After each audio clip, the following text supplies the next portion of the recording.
Welcome to part 2 of Esther with Dr. Barbara Morgan Gardner. Let's jump into chapter 3. It's actually pretty fun because now we get a new character. His name is Haman. I encourage you to compare Haman with Mordecai. These are two different men, and there's going to be some clear distinctions in leadership, I believe, between Haman and Mordecai.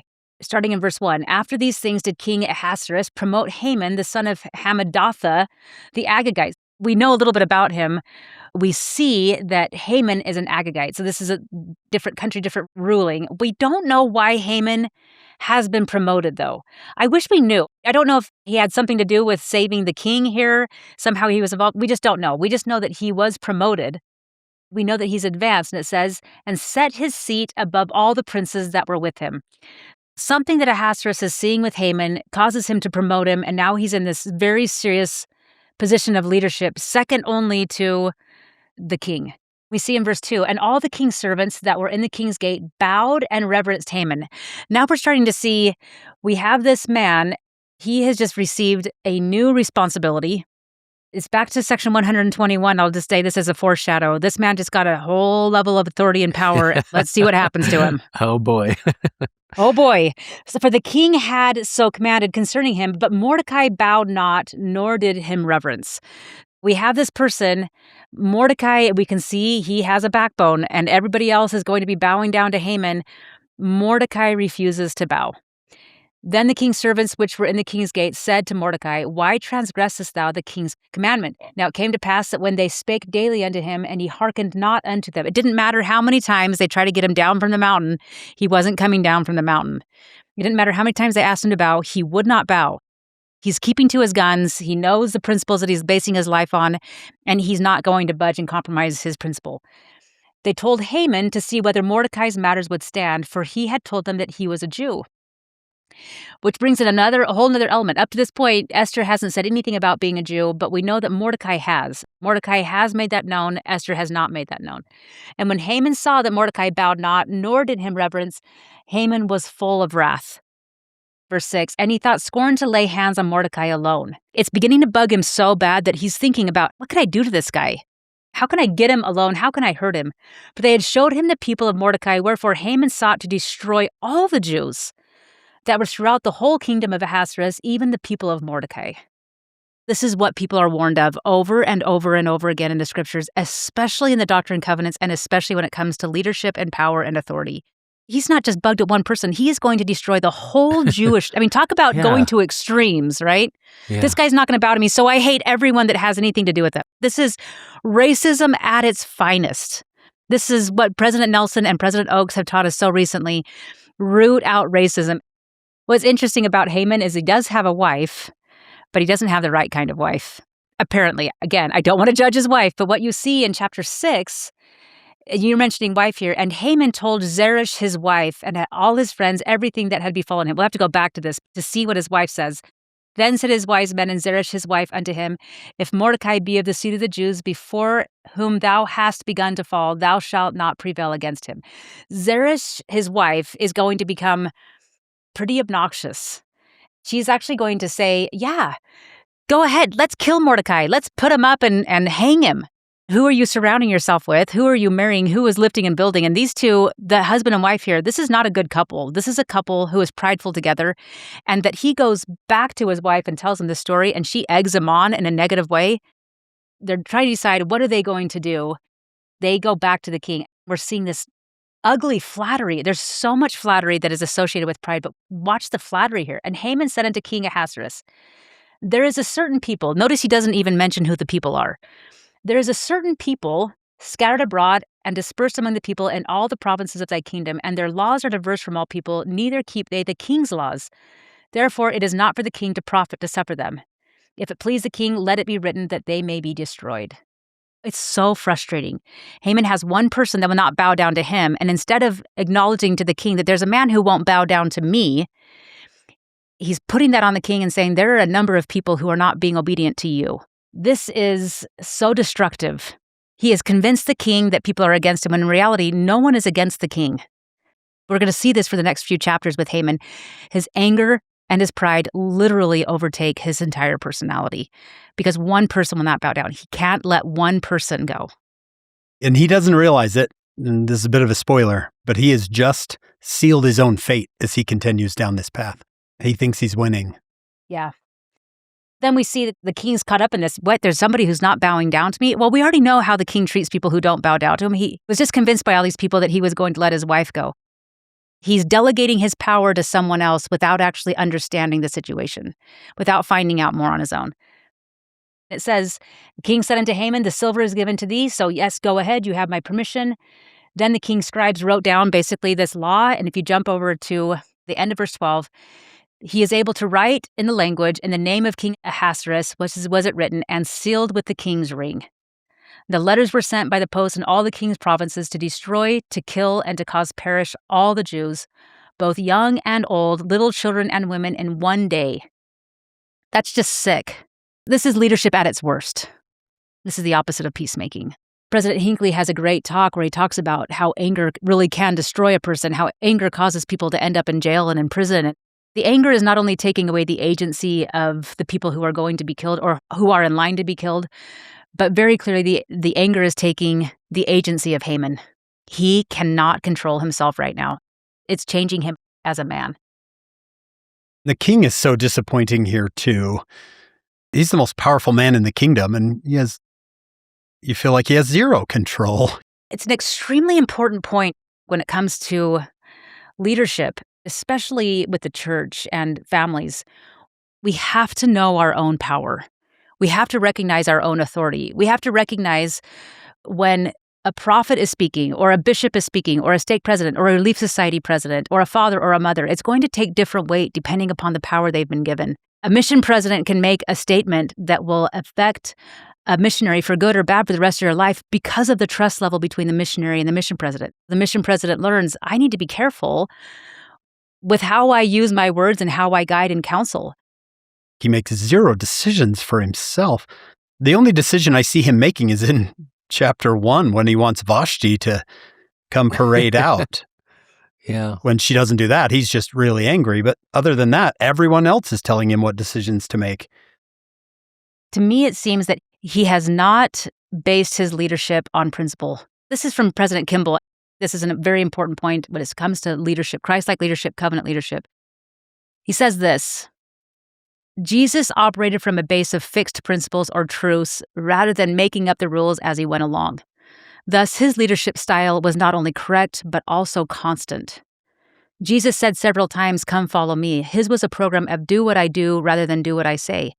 His innate brilliance would have permitted him to put on a dazzling display, but that would have left his followers far behind. He walked and worked with those he was to serve. He was not a long-distance leadership. His was not a long-distance leadership. He was not afraid of close friendships. He was not afraid that proximity to him would disappoint his followers. He's a true leader. Jesus Christ leads based on principles. He's not changing his principles based upon what his cohorts or his colleagues or his counselors are saying. The principles stay the same regardless. You're helping me see here why Esther is so fearful to do what Mordecai asks, because the king is so unpredictable and so easily manipulated. You see this next part. Mordecai rents his clothes. He recognizes what's happening. Sackcloth with ashes, we're in chapter 4 now, went out in the midst of the city and cried with a loud and bitter cry. Mordecai, not only will he not bow down to Haman, but he is going to make a stir. It says, and came even before the king's gate, for none might enter into the king's gate clothed with sackcloth. He's not sitting in a corner trying to save himself. He is going into the most public place in an area where he is going to be noticed. He's in sackcloth and ashes. He's making a scene, but he's making a scene to save his people. And then it says in verse 3, and in every province, whithersoever the king's commandment and his decree came, there was a great mourning among the Jews, and fasting and weeping and wailing, and many lay in sackcloth and ashes. This is the scene that we have set up now. All the Jewish people are going to be killed. They have the date. They have the paper. Mordecai knows about it. He is going to do everything in his power, which isn't much. He doesn't have a ring. He doesn't have a say, but he does have a daughter. He's going to take advantage of this moment, putting himself in a position, fasting and praying, having other people help, but he's going to use the person, not use in a negative way. He's going to take advantage righteously of a person he has trusted and he has raised and he has loved and cared for so that he can save his entire people. Which then takes us into verse 4. Verse 4, we're seeing Esther's maids and her chamberlain came and told her. Then was the queen exceedingly grieved. Of course, Esther and Mordecai aren't having a conversation. She doesn't even know what's happening. It doesn't seem like she knows of this mandate that all of her family and friends and father are going to be killed, and frankly, even herself. She sent raiment to clothe Mordecai. It's like he's out there crying and fasting and wailing. He's rent these clothes, and now he's wearing sackcloth and ashes. But she doesn't know why, so she's like, somebody take these clothes and go dress him. And it says, and to take away his sackcloth from him, but he received it not. So it seems like at this point, there's something that's going on. Esther's starting to recognize there's something seriously happening. Mordecai is making it very clear there's no way Esther cannot see that there's a problem here. She needs to know, and Mordecai needs her to know. Now there's this critical relationship between a father and a daughter. These two are going to work together to save souls. Then called Esther for Hathach, one of the king's chamberlains, whom he had appointed to attend upon her, and gave him a commandment to Mordecai to know what it was and why it was. She's asking, what is going on? Hathach went forth to Mordecai into the street of the city, which was before the king's gate. And Mordecai told him all that had happened unto him, and of the sum of money that Haman had promised to pay to the king's treasurers for the Jews to destroy them. You can see, oh my goodness, Esther is hearing this. Also, he gave him the copy of the writings of the decree that was given to Shushan to destroy them. Not only is she hearing it, he is giving her proof. Esther, everyone is going to be killed because of Haman. To show it unto Esther and to declare it unto her and to charge her that he should go in unto the king to make supplication unto him and to make request before him for her people. Now, this is getting scary. There's only one person that can change the mind of the king, and it is going to be Esther, his wife. And Hathach came in and told Esther these words of Mordecai, and Esther spake unto Hathach and gave him commandment unto Mordecai. So you can see, she has just been given a bombshell. Everything is happening. All of my people, everything that I have ever loved is about ready to be destroyed. But she recognizes, as you were just saying, this is a big deal. You don't just walk into the king. He's already deposed of his last wife. He's not kidding, and he really does have power to destroy, and he has shown that he will. This is what Esther sends back. All the king's servants and the people of the king's provinces do know that whosoever, whether man or woman, shall come unto the king into the inner court, who is not called, there is one law of his to put him to death, except such to whom the king shall hold out the golden scepter, that he may live. But I have not been called to come in unto the king these 30 days. This is the letter that's being sent. Mordecai, Dad, do you understand that if I do what you ask me to do, the likelihood of me being killed is like close to 100%? You're asking a lot. I just want you to know that there have been other virgins that have been killed on altars before. The last king has been disposed of. We don't even know what happens to her. We've seen the king acting in ways that are pretty scary, and he has a lot of men around him, and he's very easily swayed. If any of these men sway the king in any way, I just want you to know, Dad, I will die. But here's your letter. And they told Mordecai Esther's words. Now we have this letter that's being passed. I almost want to wait during this passing of the letter time. Sometimes I wondered if this servant would actually read the letter. I mean, I'm sure he's a trusted person, but there's this waiting time now. This is not text message. This is not a quick email to somebody. There's this period of time where they're both recognizing that literally their lives are on the line.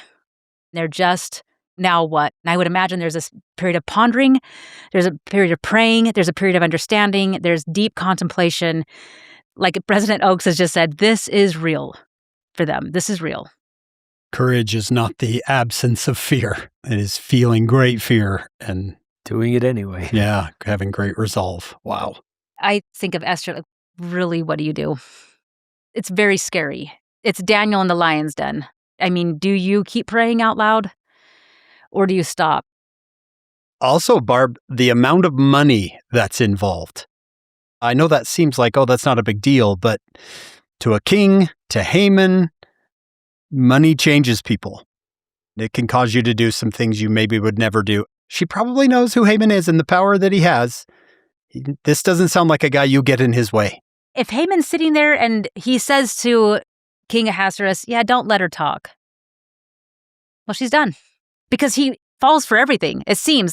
Whatever they can do to make the king prideful and make him worship himself, he's going to do. Whatever benefits the king, it seems he's going to do. It's so wise what Esther's going to do in the future. But to get back to the story, then Mordecai commanded to answer Esther, "Think not with thyself that thou shalt escape in that king's house more than all the Jews." Esther, they're going to know you're a Jew. By not saying anything, you're not going to save yourself. You will die too. Regardless of what you choose, if you say nothing, you're going to die. If you say something, you might die. I mean, there's this risk that's involved. The best risk really for her to take and the courage for her to take is to choose to go to him, because she will die otherwise, and all of her family will die because she is a Jew. I think it's very tender when he says, "Think not thyself that thou shalt escape in the king's house more than all the Jews. For if thou altogether holdest thy peace at this time, then shall their enlargement and deliverance arise to the Jew from another place. But thou and thy father's house shall be destroyed. Who knoweth whether thou art come to the kingdom for such a time as this?"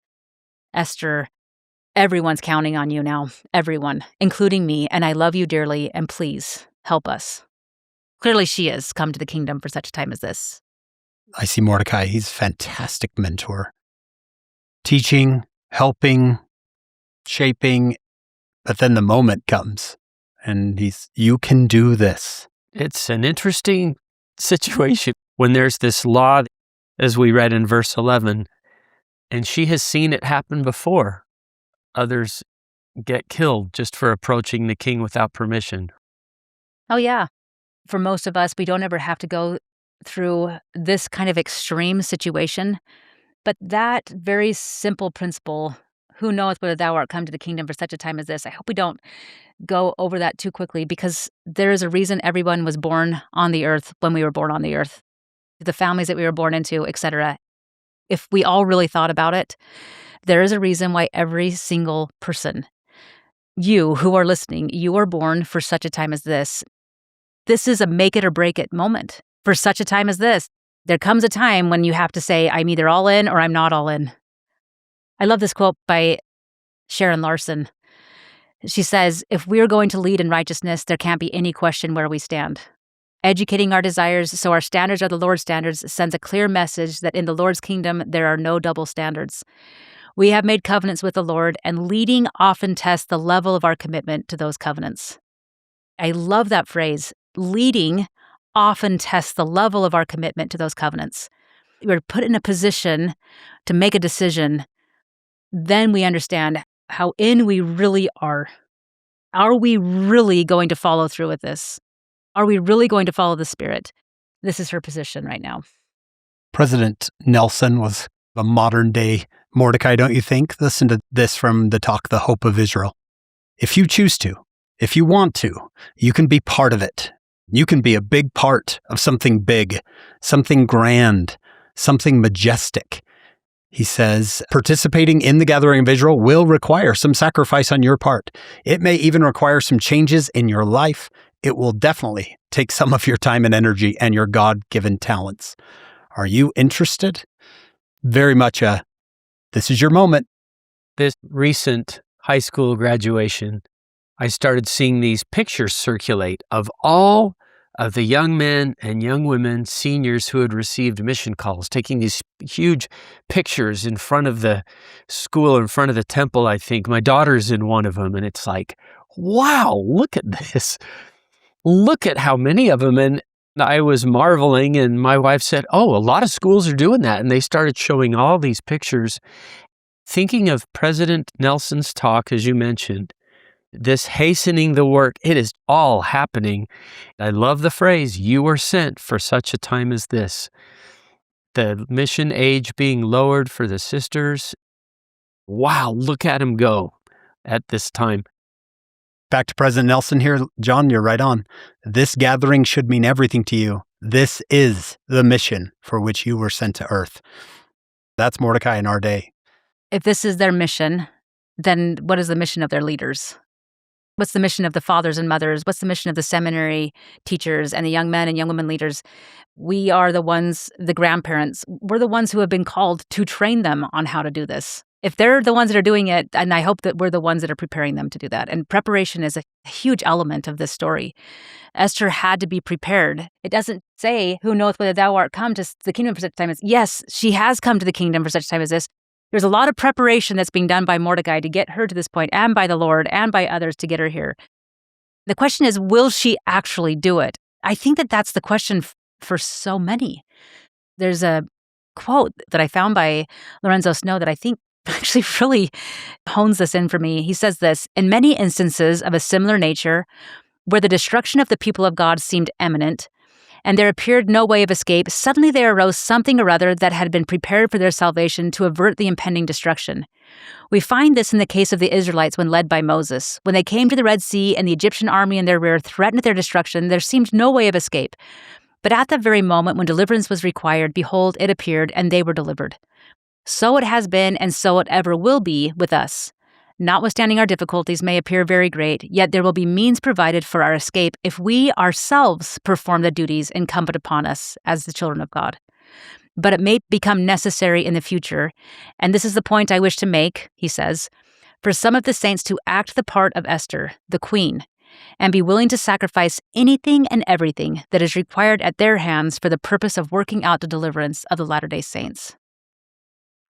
I heard a wonderful story of a dear friend of mine recently who was offered an extremely lucrative position in her field, so much so that she actually called many people to give her feedback on whether or not she should take it. Many people wanted her to take it because it would put her in a leadership position that would be extremely influential, and people would even recognize her name in the church. It would be good for the church, so she thought. So she took it to the Lord. Response was interesting, that she felt the inspiration of the Spirit, just saying, you can, but if you do, you will not be able to be a temple ordinance worker because you won't have enough time. Which it sounds like a very random response. She wasn't a temple ordinance worker. What she recognized was the Lord was saying to her, I think you ought to be a temple ordinance worker instead. She chose the temple for such a time as this. The key is to follow the Spirit and do what is right with the Lord. For such a time as this is going to be different for every person. This is an interesting and extremely important point, too, for us. We said this at the beginning. What's right for one person is not right for another person. You need to know what it is that the Lord wants you to do and what mission He has for you at this time in your life. Stay close to Him and ask for such a time as this, because everybody has for such a time as this in their life. But don't base it on what everybody else is doing. This has to be a vertical decision. This is you and the Lord. If I perish, I perish. She's grown up in a hurry. If I perish, I perish. If they kill me, they kill me. It's Joseph Smith going into Carthage jail. I go like a lamb to the slaughter. He's expecting that he'll be killed. For all we know, Esther was expecting to be killed. She's just putting her life on the line. No different than a Joseph Smith was putting his life on the line. She is giving it all to the Lord, putting her entire soul on the altar and leaving it in His hands. For such a time as this for her, and she's just going to see, what is the Lord going to do about it? For Abraham, the Lord saved him, but for those 3 virgins in the days of Abraham that Abraham was a witness to, they put their life on the altar and they died. But if not, I'm just going to trust the Lord. This isn't a Abinadi moment. This is a Joan of Arc moment. These are those moments of, who am I really? If they hate me, they hate me. If they mock me, they mock me. It's all those things that we may be afraid of. If I no longer have friends, if I'm poor, I'm poor. If I lose my job, I lose my job. It's the Elder Scott when he was being called as a mission president, and he says, I'm being called on this assignment by the Quorum of the 12, and I want to take this job. And his boss says, well, you can take the job, but if you do, you're not going to be hired when you get back. You have no job. What does he do? He makes a statement. You choose the right and let the consequence follow. If I perish, I perish. We could take that little phrase, if I do this, then I do this, and let the lot fall as it may. But I will put the Lord first no matter what. When you really get into this story, your heart starts beating. You're like, okay, even though I know what's going to happen, I'm still, this is intense. We're bringing into chapter 5. It says, and it came to pass on the 3rd day that Esther put on her royal apparel. She is not going in there just slamming her hands and yelling at people and saying it's not fair. She's not trying to tell somebody what to do. She's not telling anybody off. She is very composed. She's dignified. She has a plan. We have to go back to verse 16. Go gather all the Jews that are present in Shushan and fast ye for me. And neither eat nor drink 3 days, night or day. I mean, this is a big request, but their lives are on the line. I also and my maidens will fast likewise, so I will go into the king, which is not according to the law, and if I perish, I perish. What is it going to do to the hearts and minds of all of these women, children, men, individuals, when they come as united, unified body of covenant people fasting together. What is going to be the result when either she dies or she lives? But what does that do to the unity? Regardless of what happens to Esther, Esther has just provided an opportunity for everyone to experience the atonement of Jesus Christ and receive personal revelation and put their faith into action. I love that about Esther. She could have just said, don't tell anyone. You and I are going to figure this out. We'll just take it to the Lord. But she doesn't do that. She does the opposite. Tell everyone to fast and to pray. Get the faith of every person you possibly can. I will do the same, and I will tell these women who are likely not Jewish people to also fast and pray for us. Then let's turn it to the Lord. She needs a miracle. He needs a miracle. And fasting often does provide miracles. I can testify that till I'm blue in the face. Fasting works. It's another level of commitment, and it's showing the Lord that you're consecrated and putting it all on the altar. You're fasting. It came to pass on the third day that Esther put on her royal apparel, stood in the inner court of the king's house, over against the king's house, and the king sat upon his royal throne in the royal house, over against the gate of the house. I mean, you can just see the royalty, the pomp and circumstance of this whole thing, and Esther is just coming in as confident as she can. And it was so when the king saw Esther the queen standing in the court that she obtained favor in his sight. Like, oh, thank goodness. And the king held out to Esther the golden scepter that was in his hand. So Esther drew near and touched the top of the scepter. And then said the king unto her, What wilt thou, Queen Esther, and what is thy request? It shall be even given to thee the half of the kingdom. Esther, ask me anything you want, and I will give you half the kingdom. Clearly now, to see this change in King Ahasuerus, we get the sense that there is a deep level of respect that the king does have for Queen Esther at this point. He is willing to put the scepter up to her. She has gained his trust in some way. She has gained his love. Esther answered, If it seem good unto the king, let the king Haman come this day unto the banquet that I had prepared for him. She doesn't even just say right then, this is what I want, this is what you need to give me, this is what's happening with the Jewish people. She has a plan. She has thought through this very carefully. She is not going to go throw it all at him right now. There is wisdom, there is planning, there is a level of thoughtfulness that's going into this. And I think that fasting and praying is what's honestly helping her to think through this. She's receiving revelation. I think she's being guided by the Lord very carefully. She is careful, very, very careful. She's been given this insight, it seems, into the personality of the king, the personality of Haman, saying, if I do this right here, it's not going to go well. I've got to get this in my home court, got to control the environment. I think she is calling upon her spiritual gifts. I think that she has one that is obviously that she's a beautiful woman. She also seems to have a spiritual gift to calm the situation. She seems to be able to do that. She seems to be a peacemaker by her nature. She also seems to have this gift of discernment. She can see clearly what's happening that may be coming because of the fasting of the people. But she recognizes that she's doing a lot of observing in her life, so it appears. On a funny note, maybe, but I also think this is real. She seems to have a gift to be a very good cook or to be able to put together a very nice banquet.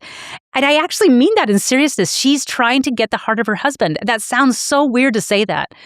But it seems that he likes food, and it seems that he's liked wine in the past, and he likes big banquets. So she's playing to him, saying, how do I love him? How do I show him that this is so important to me that I will provide for him whatever it takes so that he can see that this is real, this is serious? I am paying a very heavy price. It may not be what she wanted, but she's trying to prepare his heart and she's trying to prepare his mind because he is about ready to make a decision that's going to make the difference in the entire people.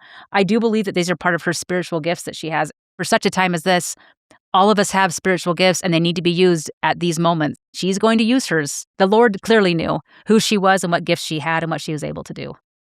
Then you see verse 6, and the king said unto Esther at the banquet of wine, What is thy petition? And it shall be granted thee. And what is thy request? Even to half of the kingdom, we see this again, shall be performed. Then answered Esther and said, My petition and my request is. Now again, you see her. She's not just going to say her request again. She is going to double down and really make sure. She is going to pinpoint it like nobody's business. Rather than having that, she says, I have found favor in thy sight of the king, and if it please the king to grant my petition and to perform my request, let the king and Haman This is a level of wisdom. This is a level of reading the scene and understanding who the king is and what he wants. Bring Haman with you to the banquet, that I shall prepare for them, and I will do tomorrow as the king has said. Then went Haman, and this is the irony of the whole situation, as we can continue to see this irony. Then went Haman forth that day, joyful with a glad heart. But when Haman saw Mordecai in the king's gate, he stood not up nor moved for him. He was full of indignation against Mordecai. Haman was just invited to be at dinner alone with the queen and the king. This is a huge privilege. This is beyond anyone's imagination. Who gets invited to have a personal dinner with the king and the queen? But he cannot keep that in his head long enough to walk by and see a man not bow down to him. That's how base this is. It's how demeaning his pride has become in his own heart. He cannot look past Mordecai's unwillingness to bow down to him and be grateful for the opportunity to have dinner. So you see this wickedness here, this pride that is just destroying. It's poison. Nevertheless, Haman refrained himself. He didn't say anything to him, but it's just building up inside of him. When he came home, he sent and called for his friends and Zeresh, his wife. This is the part that we were talking about before, where I just want to say to Haman and Zeresh. Now, the distinct difference between Zeresh and Esther becomes very clear here. Haman told them of the glory of his riches, the multitude of his children, and all the things wherein the king had promoted him, and how he had advanced him above the princes and the servants of the king. I mean, he's just so boastful. And Haman said, moreover, yea, Esther the queen did not let no man come in with the king unto the banquet that she had prepared but myself, and tomorrow am I invited unto her also with the king. Yet all this, and this is the ugliest verse, all of this availeth me nothing so long as I see Mordecai the Jew sitting at the king's gate. Talk about the poison of pride. It's so ugly here. It is every warning that President Benson, and we've had other prophets that give this as well. Here's your President Benson quote. Fear of men's judgment manifests itself in the competition for men's approval. He cannot get him to bow. He wants his approval. The proud love the praise of men more than the praise of God. Our motives for the things we do are where the sin is manifest. Jesus said he did always a thing that pleased God. Would we not do well to have the pleasing of God as our motive rather than try to elevate ourselves above our brother and outdo another? Some prideful people are not so concerned as to whether their wages meet their needs as they are that their wages are more than someone else's. Their reward is being a cut above the rest. This is the enmity of pride. When pride has hold on our hearts, we lose our independence of the world and deliver our freedom to the bondage of men's judgment. This is what he's lost. He's lost his independence. The world shouts louder than the whisperings of the Holy Ghost. The reasoning of men overrides the revelations of God, and the proud let go of the iron rod. This is Haman. He cares more about one man that will not bow down to him than he does about his entire relationship with the king and the queen. He cares more about it than his wife. He cares more about it than his men. All he wants is one person to bow down to him. Because of this, he's going to lose everything. Pride. Pride cometh before the fall. It's the scripture that we know. It's President Benson, and we are watching it happen in real time with Haman right here. And then if I may, this part is so buggy, verse 14. Then said Zeresh, his wife. I mean, it's his wife. Come on, just say to him, you're being so prideful, Haman. Call him on the carpet. Like, Haman, grow up. Haman, maybe think of somebody else beside yourself. There's so many things that she could say here. Haman, as Sister Nelson did, are you done crying yet? Okay, now go back to work. She doesn't. She feeds it. Then said Zeresh, his wife, and all his friends, and I would put friends in quotes because clearly they're not much of friends. Let a gallows be made of 50 cubits high, and tomorrow speak thou unto the king that Mordecai may be hanged thereon. Then go thou and merrily with the king unto the banquet. The king pleased Haman, and he caused the gallows to be made. Yes, dear sweet Haman, go build a gallows and kill Mordecai. He's done nothing wrong, but just kill him. What kind of wife is doing this? It's so yucky. Yeah, they're helping him destroy himself. They don't know it. He doesn't know it, but he's building his own death. What is sad here is, again, this is a relationship between a couple. At some point, you have to get over yourself. At some point, you have to care more about the other person than you do about yourself. And Zeresh hasn't learned that lesson either. She's also not willing to put him in his place. She has a little level of pride or fear. I don't know what it is, but she's not helping. We know what happens. This is where the whole paradox comes in. This is like a Shakespeare play. We're just watching the ridiculousness of this story. But this part I think is so fun. Chapter 6, the people are fasting. The Jews are fasting. Esther is fasting. Mordecai is fasting. The children are fasting. Women, Even the handmaids are fasting. And while they're fasting, this is so profound. On that night could not the king sleep.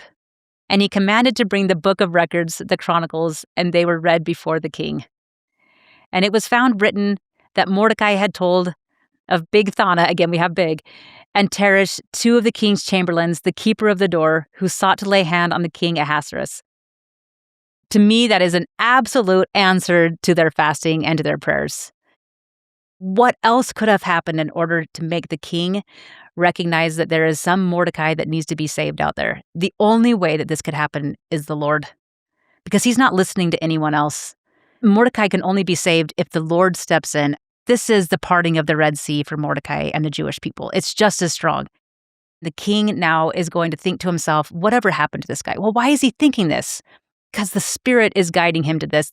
What does the king do? Of course, he wants to honor this Mordecai because he saved his life. I mean, the timing of this, too. Then said the king's servants that ministered unto him, there is nothing that's been done for him. Like, whatever happened to Mordecai? Remember that guy that saved my life? Whatever happened to him? Well, nothing ever happened to him. Nobody gave him anything. He hears some noise down below and he recognizes that Haman is there. So he calls Haman in. And then there's the play again. He says to Haman, verse 6, the king said unto him, what shall be done unto the man whom the king delighteth to honor? Now Haman is so prideful again. Haman thought in his heart, to whom would the king delight to honor more than me? Who could this possibly be? It's got to be me. I'm the greatest of all, yeah. Of course, what is Haman going to do? He's going to say, give him the royal apparel, verse 8, which the king useth to wear, and the horse that the king rideth upon, and the crown royal which is set upon his head. I mean, these aren't even okay things. Give him everything. Let this apparel and the horse be delivered to the hand of the king's most noble princes, that they may array the man withal, of whom the king delighteth to honor, and bring him on horseback through the street of the city, and proclaim before him, thus shall it be done to the man whom the king delighteth to honor. This isn't the tender mercies of the Lord. This is the bitter ironies of the Lord, right? Can you imagine that moment where he says, okay, go get Mordecai and do that?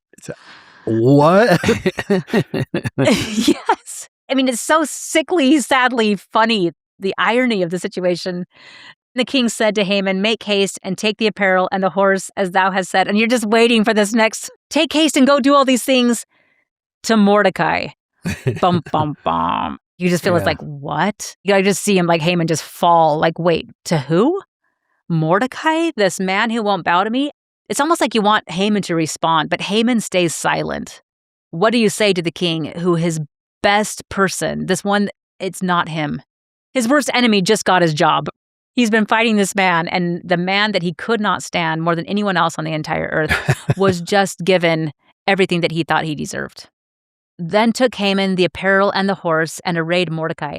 To be a fly on the wall when Haman is giving the apparel of the king to Mordecai. I mean, it says Haman does this, and brought him on horseback through the street of the city and proclaimed before him, thus shall it be done unto the man whom the king delighteth to honor. At this moment, I can't help but think of the premortal realm. How mad Satan was when God cast him out and gave the honor to Jesus Christ and gave the authority to Jesus Christ, and how mad and angry Satan was that he just wanted to destroy everyone. If you want to see somebody mad, see Haman put a robe on Mordecai. Turn that authority over to somebody else. I'm sure he is absolutely boiling right now. I'm also assuming he's absolutely full of fear.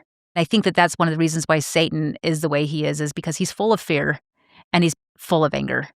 When we put that combination of fear and anger together, it is an ugly, ugly situation.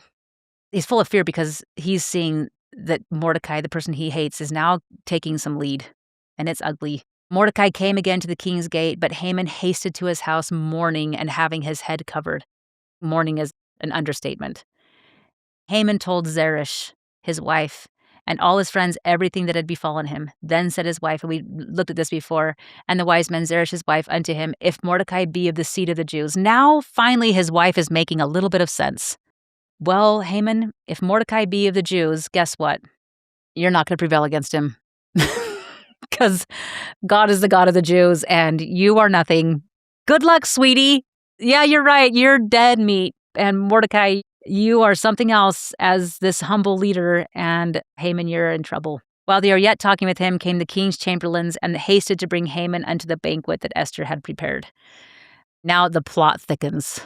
Chapter 7, the king and Haman came to the banquet with Esther the queen. Now Esther has been praying and fasting. Does Esther know that Mordecai has been just given this great award? Does she know how much Haman hates Mordecai? We have some idea that there is a hatred between the two and Haman's face, but we don't know enough here. It seems like it's this is happening in a period of hours, it seems. And the king said again unto Esther on the second day at the banquet of wine, "What is thy petition, Queen Esther?" I think that that's a tender phrase. Esther, what do you want? How can I serve you? I'll give you anything. I've already told you I'd give you half of the kingdom. Here you have us together. Clearly, you're doing all you can. What do you want, Esther? How can I help? And it shall be granted unto thee. What is thy request? And it shall be performed. Again, he says, even to the half of the kingdom. And Esther the queen answered and said, now here you could just see the praying in her mind at this moment. I am sure she is just pleading, Heavenly Father, please. God is not written here, but he is clearly seen. If I have found favor in thy sight, O king, I have done everything I can. King, I have served you. I've come dressed nicely. I have given you dinner. I have waited. I've been patient. I've done everything I can. If it please the king, let my life be given me at my petition and my people at my request. For we are sold, I and my people to be destroyed, to be slain and to perish. But if we had been sold for bondmen and bondwomen, I had held my tongue. If we had been just slaves or if we had been sold to somebody, I wouldn't even say anything. I don't want to put you in a position. I'm not trying to use you. I'm not trying to abuse my power. If it were just slavery, I wouldn't come to you. But we're being destroyed. And then she says, although the enemy could not countervail the king's damage. Then King Ahasuerus answered and said unto Esther the queen, and you can see he is just completely confused right now. This is taking him totally off guard, but he has enough composure to sit there and say to her, who is he? Where is he that durst presume in his heart to do so? Esther said, the adversary and enemy is the wicked Haman. Then Haman was afraid before the king and the queen. That moment, to be a fly on the wall, to see Haman's face, to see King Ahasuerus' face, to see Esther's face, and there's this recognition, these three people, intimate relationship. I mean, this is, to be very clear, this is the king's right-hand man. As far as the king is concerned, this is his most trusted counselor. This is someone that he trusts. This is someone he's given his ring to in times past. This is someone that he has brought into and is allowed to be in his most intimate quarters. When he comes into the place, the king invites him to be exactly where he is. There's no other person that we're seeing the king doing this. So he has the two people that are the most trusted, his wife, it seems, and Haman. He is seeing the accusation of his wife against Haman. Now, in the past, he would have gone with Haman. But there's something that Esther has done that is causing him to believe Esther instead of Haman. In the story of Joseph in Egypt, Potiphar doesn't believe Joseph, or it seems that he doesn't. For whatever reason, he still is going to side with his wife. He's going to side in a sense with the enemy. But somehow King Ahasuerus is not listening to his right-hand man. This is the first time we've seen the change. There's something that has happened. It's the fasting and praying. It's the spirit. It's something has caused him to change his mind here. Then Haman was afraid before the king and the queen, which again says a lot that he's afraid of the queen. And the king rising from the banquet of wine, and his wrath went into the palace gardens. I love that the king, again, talk about two different personalities. The king now, different than he did at the very beginning. Rather than making a judgment, rather than losing it right there, he steps away from the situation. I think this is an important leadership principle. He doesn't just get mad and make a decision and cut off people's heads. He gets up and he walks away into the palace garden. In other words, it seems like he's pondering, he's thinking, he's taking control of himself, and he's by himself. He's not listening to Haman anymore. Haman stood up to make request for his life to the Queen Esther. This is ugly, for he saw that there was evil determined against him by the king. The king returned out of the palace garden. It seems like he is now there. He went back into the banquet, and Haman was fallen upon the bed whereon Esther was. Then said the king, will he force the queen also before me in the house? It seems as if it's an accident. It seems as if Haman falls on the bed. We don't know for sure, but what we do know is it sets the king off, which it should have set the king off. He's already seen this man that has been accused of killing his wife and her people, and now he's seeing this man in a position where it is a position only he should have as the king. He is in this very private circumstance. Why Haman would be in the bedroom of the queen, that's a whole different question. But the king sees it, and he is very, very angry. So it says the people came in and covered Haman's face. For a moment, we pause. I have to just say, we recognize the hand of the Lord in this story and see very clearly the divine signature of God as he has absolutely taken a people that were about to perish, changed the whole story. The king has a dream. Esther is able to go in and enter into this area, and the tale has completely flipped on its head, and the only way that could really happen is God allowed it to happen. I don't want to say made it happen because it's difficult to put that into God, but he allowed it to happen. Then Harbonah, one of the chamberlains, said before the king, "Behold, also the gallows 50 cubits high, which Haman had for Mordecai, who has spoken good for the king, standeth in the house of Haman." Then the king said, "Hang him there." Haman's been building this gallows to kill Mordecai, as we know. What is the king going to do with him? He's digging his own grave. Like literally, he has just dug his own grave. They hanged Haman on the gallows that he had prepared for Mordecai. Then was the king's wrath pacified. It's really a sad, sad, sad story. It's the story we hear so often, especially with anger. Anger is poison. As we do with anger, we drink the poison that we intend for somebody else. What you just said about anger reminds me of a Stephen Covey example. He talked about a rattlesnake that bit somebody, and this guy picked up a stick or something and started chasing the snake. And he said it wasn't the bite that killed him, it was him chasing the snake and circulating that venom throughout his body because he was angry. It's just an analogy, I think. But the idea of the anger was what got him, not the poison of the snake. Maybe if he seeks attention right away, it wouldn't happen. I don't know if medically that's exactly right, but just an analogy that the anger is what got him. You had said something about Esther being a type of Christ, and I wanted to go back to that. This I perish, but I'm going to save the people. Is that what you were talking about? Because I see Haman is actually called the adversary. Esther chapter 7, verse 6. As I was listening to it, I couldn't help myself. Esther is coming out of nowhere. She's an orphan. She is being raised in a family and in a situation that is impoverished. She has, so it seems, been put to the lowest of low. You can't be much lower than a girl parentless, as we mentioned before, in a country that doesn't respect or have anything given to a child in this nature. This would be very similar to Jesus Christ. He is then like Esther for a number of years. Not that people didn't know he was a Jew, but they didn't know he was the Savior. Esther keeps it to herself that she's a Jew. And it's not until it's necessary does she actually show the world, the people in her world, who she really is. Then we get to this point where Christ himself is going into this sacred Garden of Gethsemane. "Father, thy will be done, and take this cup from me. If I perish, I perish." He's put it all on the line.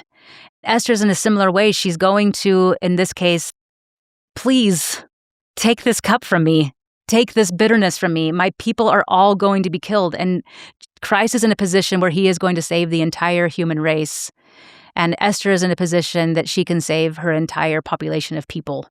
And they both have to completely put their lives on the altar and turn it completely over to someone else. Esther's case, she turns herself to the king, and he makes a decision. In Christ's case, of course, he turns it to the king, his father.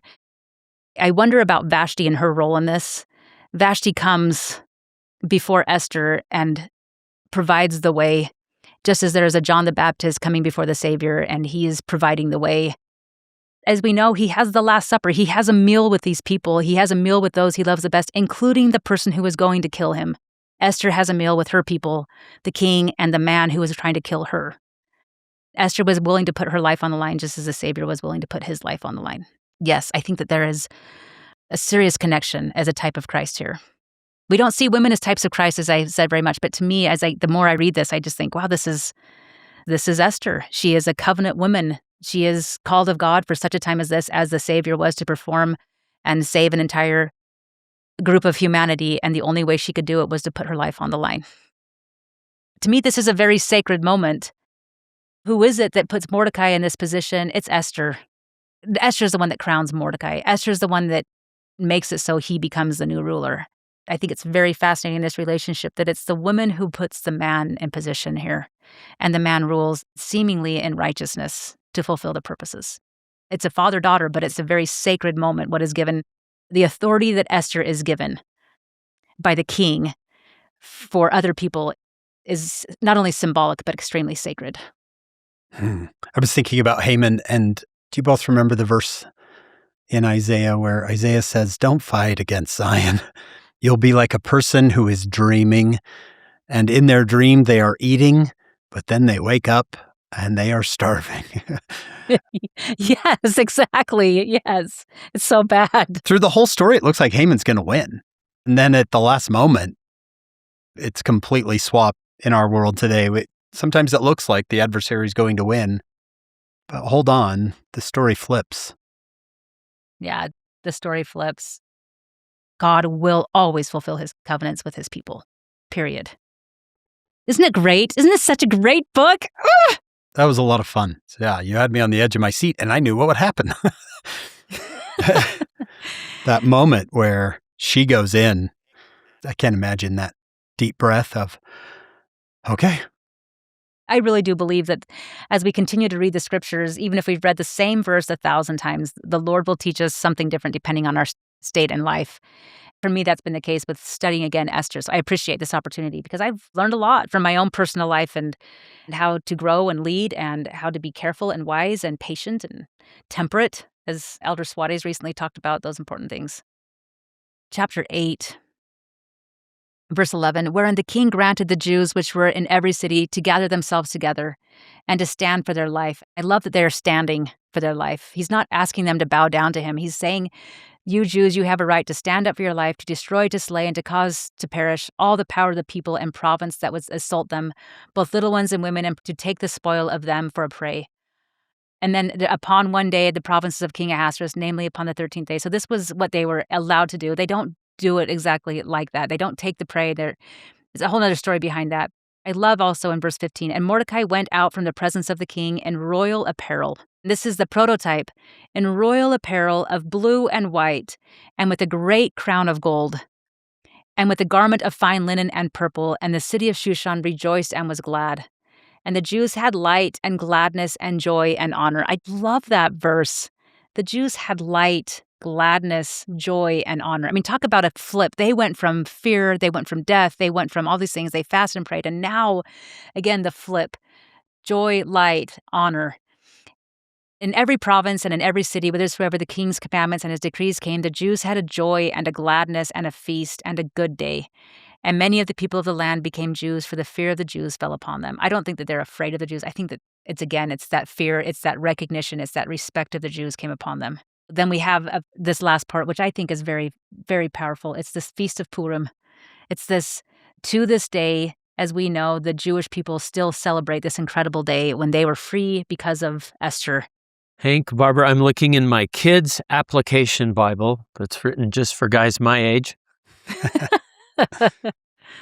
Hey, I got a senior discount at Great Clips, but it has this little thing about Esther. It says, how to defend those who need help, and then it gives 3 steps. Pump up, step up, and speak up. Step 1, decide to help, then pray and get yourself ready. Step 2, when the king held out his scepter, she approached and touched the tip. Don't hide in your room when the time comes for action. That's step up. Step 3, God is just as willing to give you the right words at the right time.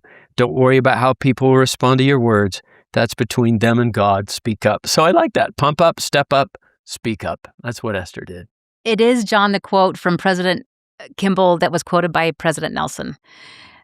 1979, President Kimball, and then President Nelson adds to it. And we've heard this so many times, but I cannot help but go back to this because this is Esther, and this is what the women of the church are being asked to do. But I think it's important that we also see the men of the church being asked to do this. He says, much of the major growth that is coming to the church in the last days will come because many of the good women of the world will be drawn to the church in large numbers. This will happen to the degree that the women of the church reflect righteousness and articulateness in their lives, and to the degree that the women of the church are seen as distinct and different in happy ways from the women of the world. Then President Nelson says, my dear sisters, speaking to us today, you who are our vital associates during this winding up scene, the day that President Kimball foresaw is today. You are the women he foresaw. Your virtue, light, love, knowledge, courage, character, faith, and righteous lives will draw good women of the world, along with their families, their husbands and children, to the church in unprecedented numbers. We, your brethren, need your strength, your conversion, your conviction, your ability to lead, your wisdom, and your voices. The kingdom of God is not and cannot be complete without women who make sacred covenants and then keep them, women who can speak with the power and authority of God. We need women who are organized, women who can organize, women with executive ability who can plan and direct and administer, women who can teach, women who can speak out. We need women with the gift of discernment who can view the trends in the world and detect those that, however popular, are shallow or dangerous. And then he says, today, let me add that we need women who know how to make important things happen by their faith and who are courageous defenders of morality and families in a sin-sick world. I mean, this is Esther, and this is what he's saying. Be Esthers. We need women who are devoted to shepherding God's children along the covenant path towards exaltation, women who know how to receive personal revelation, who understand the power and peace of the temple endowment, women who know to call upon the powers of heaven to protect and strengthen their children and their families, women who teach fearlessly. You think of what he's trying to say to the women of the church today, unless any woman thinks, well, yeah, that's Esther, not me. No, it's you. This is President Nelson talking to women of the church today. President Oaks is very similar. President Oaks is a man who has called upon the women of the church to speak up and speak out. He says it is his own mother that he learned this from. And talking about that relationship with those leaders, whether it's a husband or a leader in the church government structure, he says this, and back to Vashti and King Ahasuerus. My dear sisters, whatever your calling, whatever your circumstance, we need your impressions, your insights, your inspiration. We need you to speak up and speak out, to what you were just saying, John. In ward and state councils, we need each married sister to speak as a contributing and full partner as you unite with your husband in governing your family. Married or single, you sisters possess distinctive capabilities and special intuition that you have received as gifts from God. Again, back to spiritual gifts. We, brethren, cannot duplicate your unique influence. I just throw that out to all of our women and all of our men, that we understand that about each other, that there are unique gifts, unique talents. We need each other. We have to be converted to the gospel of Jesus Christ. And in our day, it doesn't work to sit behind and hope things happen. If Esther would have sat behind and just decided that it was just too hard or uncomfortable, or she was afraid, or whatever excuse she could have come up with, I think it is absolutely critical in this story that we see that Esther's righteousness and covenant keeping is not tied to marital status or gender or age. What it is tied to is covenants. It's tied to her relationship with God. There are single women in this church who are saving families and saving the world by being aunts, by being sisters, by being Relief Society leaders, by being teachers, by being good neighbors. We're talking about Esther as not a mother and as a single woman going into this experience, now married, but it's not the marital status that matters. What matters is, as we have been taught, Sister Joy Jones talked about this, it is that you are a covenant keeper. If you want to give somebody a compliment, call them a covenant keeper. That's what this is. She's not important because she's married. She's not important because she's married. She's not important because she does or doesn't have children here. Her identity with God is what matters, and the way we understand our identity is by making and keeping sacred covenants with God. It is critical to me that this is a story not necessarily just about her as having children, but she is a mother, regardless of children, as we know. She is a mother. She is a covenant keeper. She's a mother because she's a woman and she's a covenant keeper. That makes her a mother. That makes her a nurturer. That makes her a powerful instrument in God's hands. Thank you, friends. Thank you for being these wonderful people. We love being with you. I knew today would be fantastic, but I didn't know it'd be this fantastic. I have run out of places to write in this book. I don't know how I'm going to ever study it again. I have nowhere else to write anything. So much to think about. Thank you, Barb. This has been a wonderful day. With that, we want to thank Dr. Barbara Morgan Gardner for being with us today. We want to thank our executive producer, Shannon Sorensen, our sponsors, David and Verla Sorensen, and every episode, we remember our founder, Steve Sorensen. We hope you'll join us next week. We're not even close to done with the Old Testament on Follow Him. As a thank you to our wonderful listeners, we'd love to gift you the digital version of our book, Finding Jesus Christ in the Old Testament. It offers short, meaningful insights drawn from our past Old Testament episodes. Visit followhim.co, that's followhim.co, to download your free copy today, and you'll also find the link to purchase the print edition. Thank you for being part of our Follow Him family. Of course, none of this could happen without our incredible production crew. David Perry, Lisa Spice, Will Stoughton, Crystal Roberts, Ariel Cuadra, Heather Barlow, Amelia Kabwika, Sydney Smith, and Annabelle Sorensen. Whatever questions or problems you have, the answer is always found in the life and teachings of Jesus Christ. Turn to Him. Follow Him.